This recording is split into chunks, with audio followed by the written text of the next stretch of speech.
ఉద్యోగ నిమిత్తమై వారు అంతియోకయ ప్రాంతానికి వచ్చి వారు నివసిస్తూ ఉండిరి అండి. ఆ యొక్క వాక్య భాగాలు మనం గమనించినట్లయితే అపోస్తుల కార్యములు 11వ అధ్యాయము 19వ వచనం నుంచి మనము చూడవచ్చు. అపోస్తుల కార్యములు 11వ అధ్యాయం 19వ వచనంలో స్టెఫెను విషయంలో కలిగిన శ్రమను బట్టి చెదిరిపోయిన వారు యూదులకు తప్ప మరి ఎవరికిని వాక్యము బోధింపక ఫెనికే, కుప్రా, అంతియోకయ ప్రదేశముల వరకు సంచరించిరి. తర్వాత 20వ వచనం చూడండి.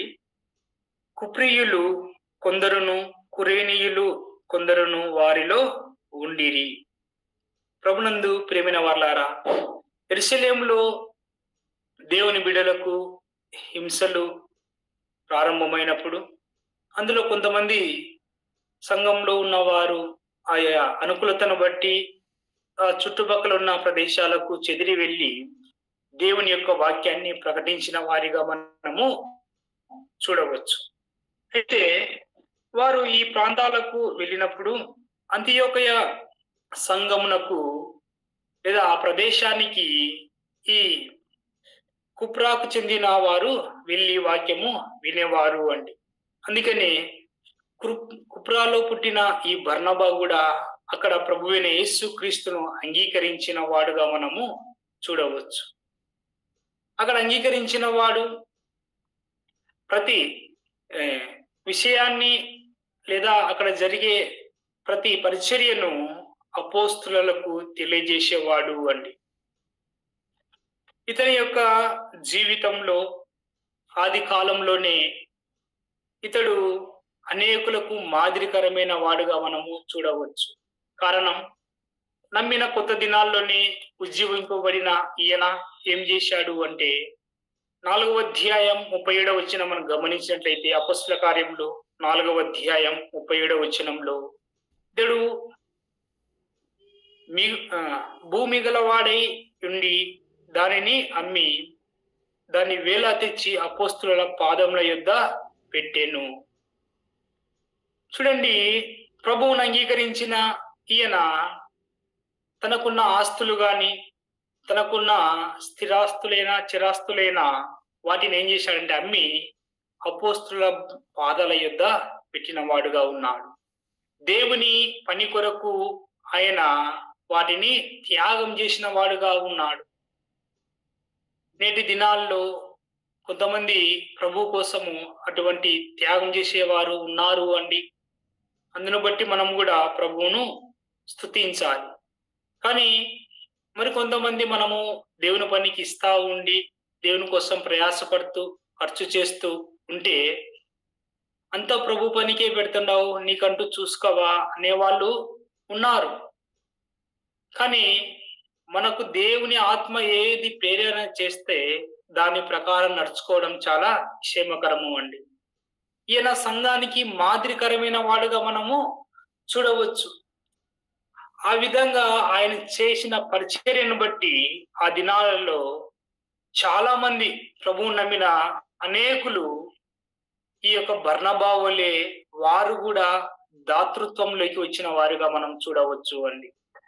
ఆ యొక్క విషయాలు అపోస్తుల కార్యములు 2వ అధ్యాయము మనం గమనించినట్లయితే అపోస్తుల కార్యములు 2వ అధ్యాయము 43వ వచనంలో అప్పుడు ప్రతి వానికి భయం కలిగెను మరియు అనేక మహత్కార్యములను సూచక క్రియలను అపోస్తుల ద్వారా జరిగేను.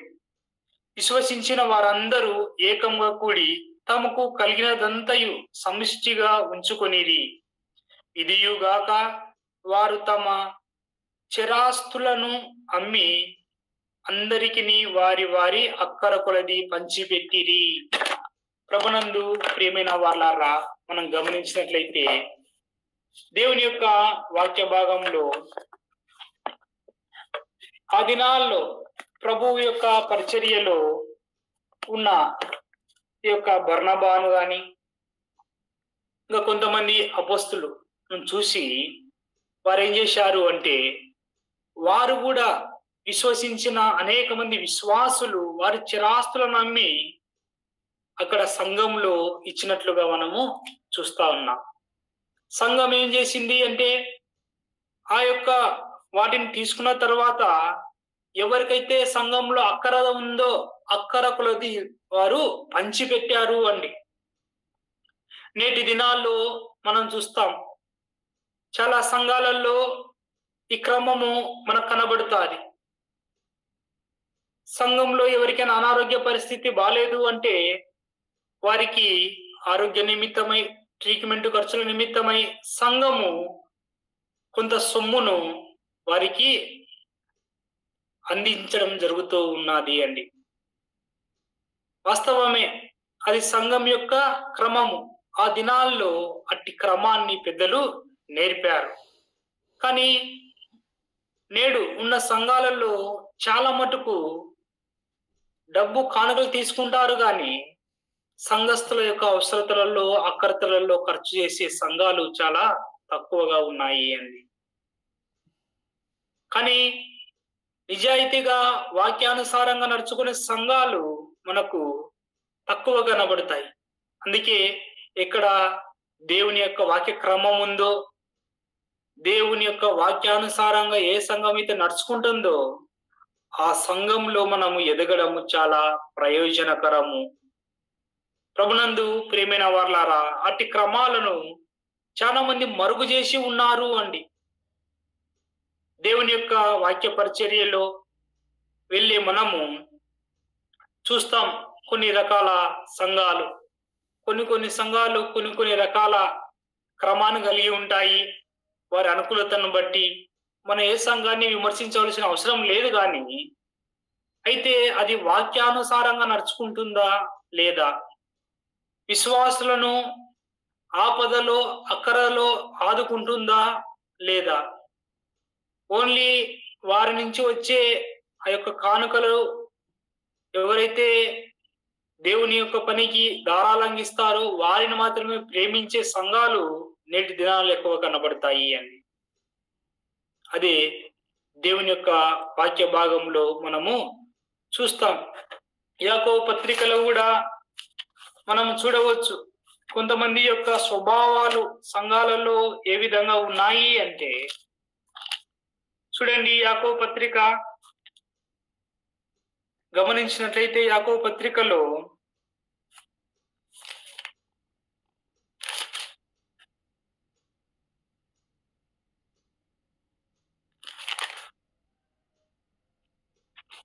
ఇక్కడ విశేషంగా ఎవరైతే దేవుని పనికి వస్తారో వారిలో విశ్వాసంతో పాటు క్రియలు కూడా కనబడాలని దేవుని యొక్క వాక్య భాగంలో మనము చూడవచ్చు అండి. 2వ అధ్యాయము మనం గమనించినట్లయితే 14వ వచనం నుంచి, నా సహోదరులారా, క్రియలు లేనప్పుడు ఎవడైనను తనకు విశ్వాసం కలదని చెప్పిన ఎడలా ఏమి ప్రయోజనము?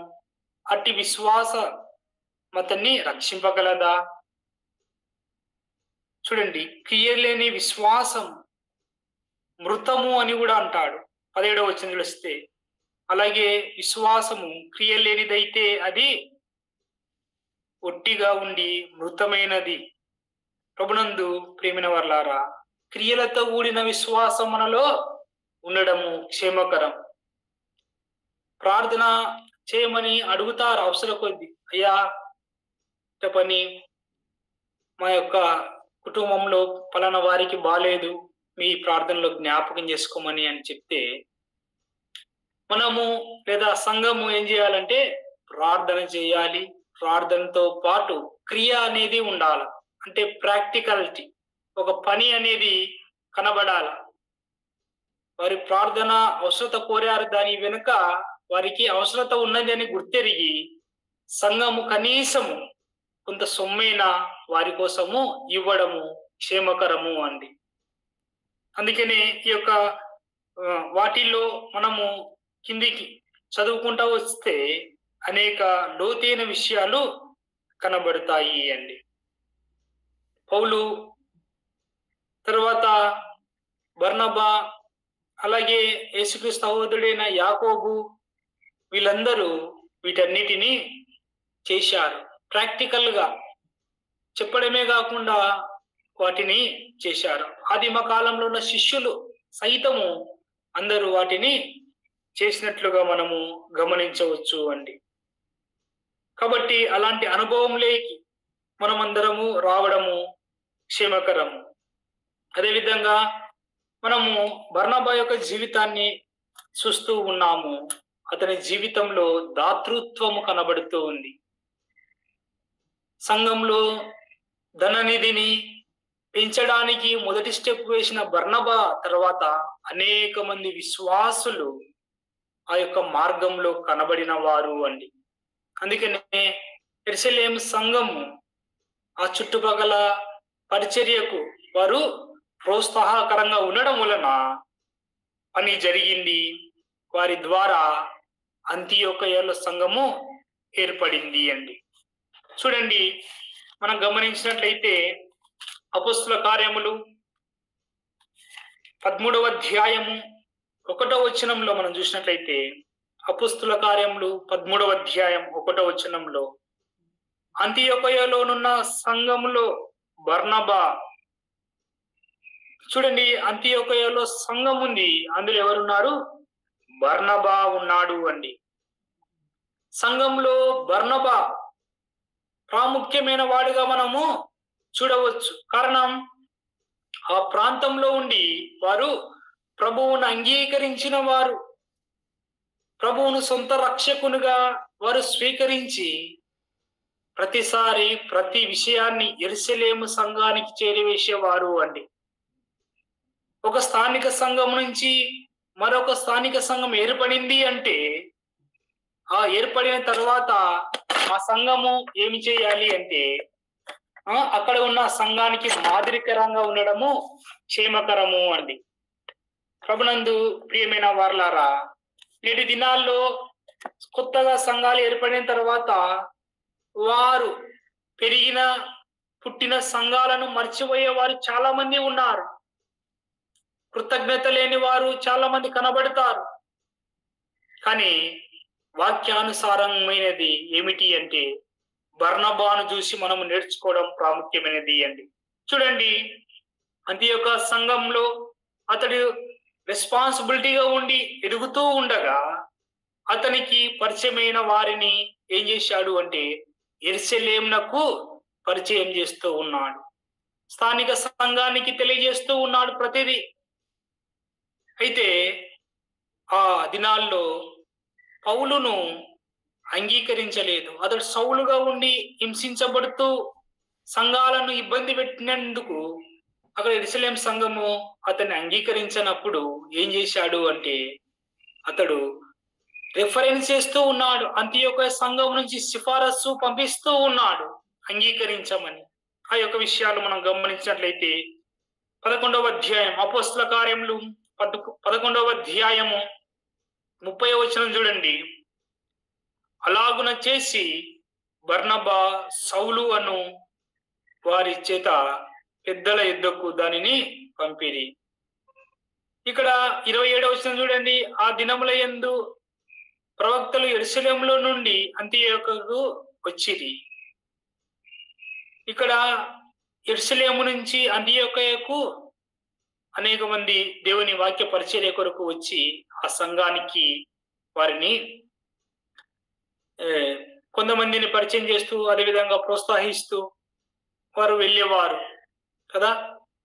అయితే ఇక్కడ ఉన్న అంతియోకయ సంఘం కూడా అదే రెస్పాన్సిబిలిటీ చూపుతూ వారు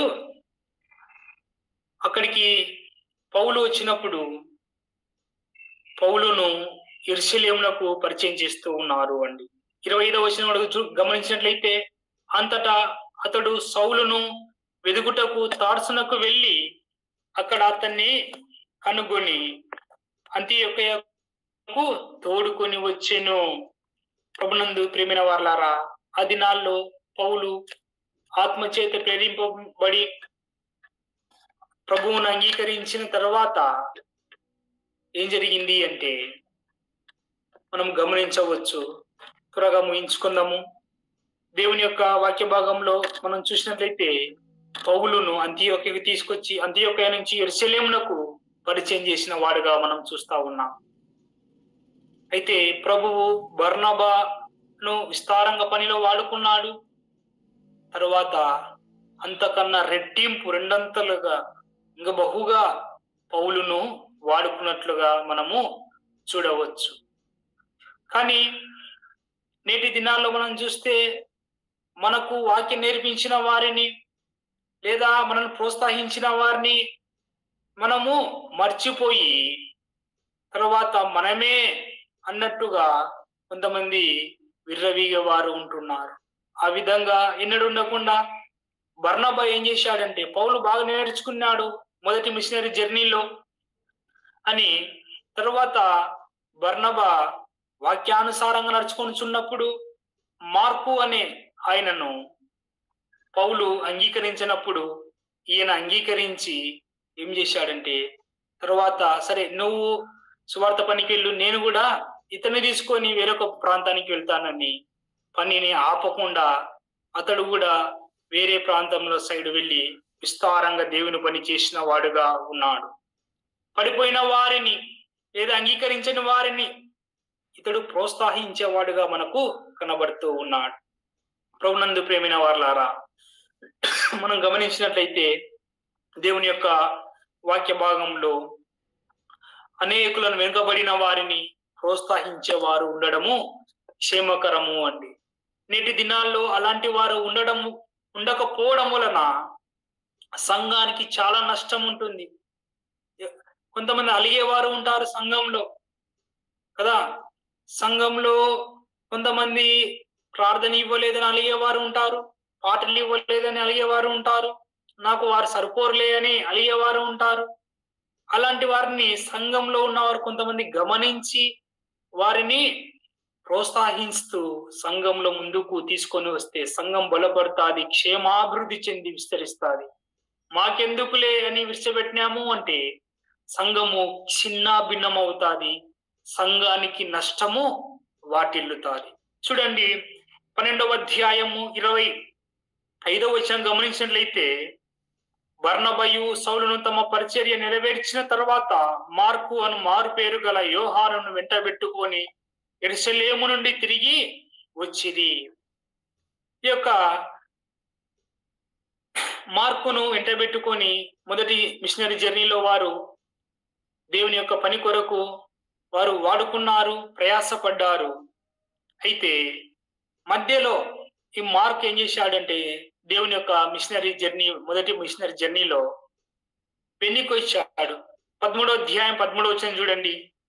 తరువాత పౌలును అతనితో కూడా ఉన్న వారును ఓడ ఎక్కి పంపు నుండి బయలుదేరి పంపులియలోనున్న పెరిగాకు వచ్చిరి. అచ్చట యోహాను అనగా మారు పేరు గల మార్కు వారిని విడిచిపెట్టి యెరూషలేమునకు తిరిగి వెళ్ళాను. ప్రభునందు ప్రియమైన వారలారా, మార్కు మొదటి మిషనరీ జర్నీలో మధ్యకాలంలో దేవుని పరిచర్యలో ముందుకు పోలేక వెనుదిరిగాడు. ఎందుకు వెనుదిరిగాడు అంటే, వాస్తవానికి మనం చరిత్ర ప్రకారము మనము తర్వాత అక్కడ ఉన్న కొంతమంది బైబిల్ తత్వవేత్తల ప్రకారము మనం గమనించినట్లయితే ఆ ప్రాంతము చలితో తీవ్రతతో కూడుకున్న ప్రాంతము అండి కదా. కొత్తగా ఎవరైనా మనం దేవుని పనికి తీసుకొని పోతే అందరూ ప్రభు కోసం అన్ని ఓర్చుకుంటారు అనేవారు కనబడరు. కొంతమందికి అనారోగ్య పరిస్థితులు ఏర్పడతాయి. అలాంటప్పుడు మనం గమనించి వారి క్షేమం కోసం మనము అంగీకారంగా ఉండడం క్షేమకరం. కానీ మొండిగా ఉండవద్దు. దేవుని పనిలో రావాలా, నువ్వు ఖచ్చితంగా ప్రభు కోసము అన్ని భరాయించాలా.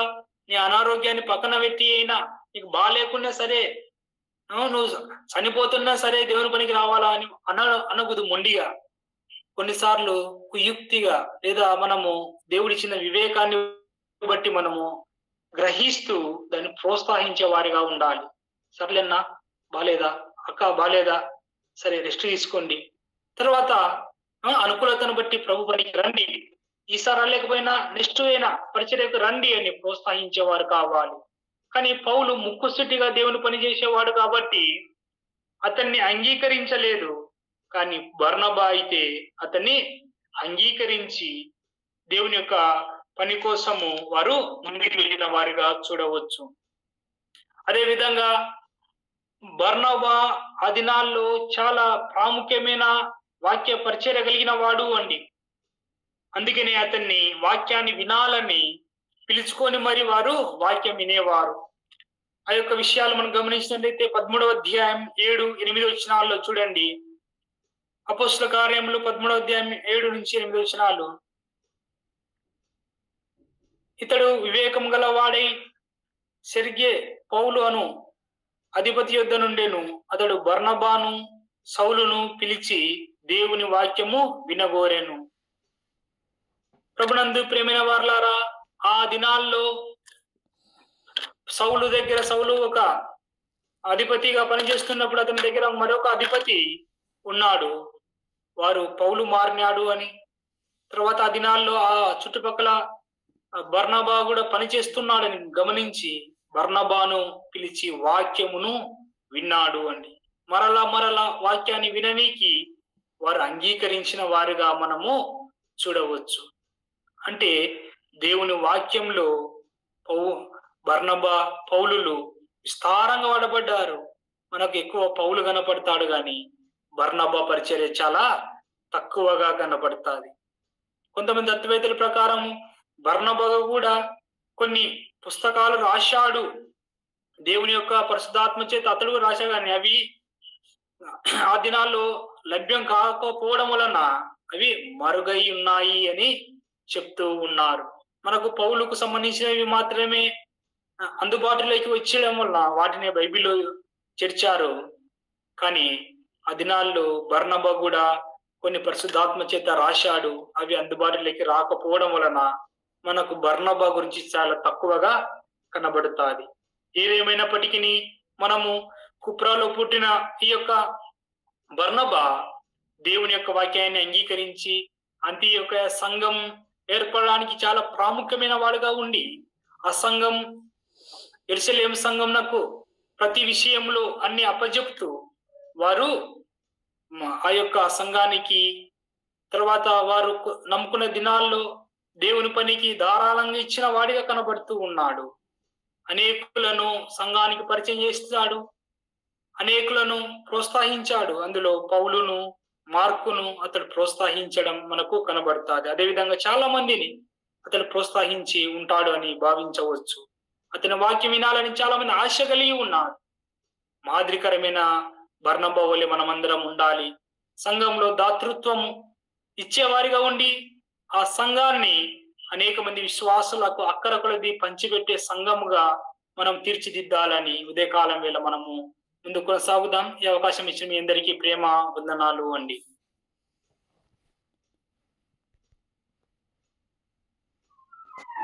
Thank you brother.